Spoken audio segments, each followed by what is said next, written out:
அதே நேரத்தில் ஹைப்ரிட் சிஸ்டத்துக்கு ஆகக்கூடிய வகையில் 50,000 இன்வெர்ட்ரு கூடுதலாக வருது.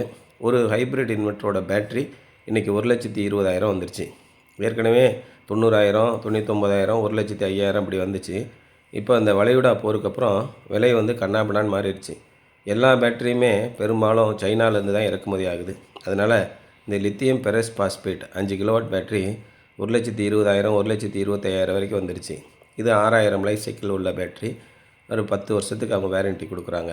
அந்த மாதிரி ஹெவியாக இருக்கக்கூடிய நம்பர் 1 பேட்டரி வந்து இந்த ரேட்டு வந்துடுது. கொஞ்சம் 3,500 லைஃப் சைக்கிள் அதோட விலை குறைஞ்சதெல்லாம் ஒரு 10,000, 15,000 கம்மியான விலையில் கிடைக்குது.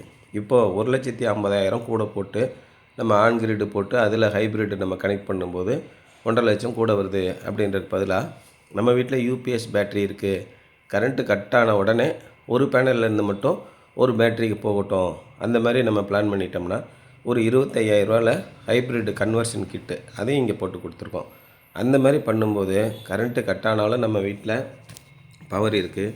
அதே மாதிரி கரண்ட் இருக்கும்போது சோலார் பவர் ப்ரொடக்ஷன் ஆகி பகல் நேரத்தில் நம்ம வீட்டுக்கு கொடுக்குது. கொடுத்தது போக மிச்சம் இருக்கிறத எக்ஸ்போர்ட் பண்ணுது. இதுதான் ஆன் கிரிட் சிஸ்டத்தோட வேலை.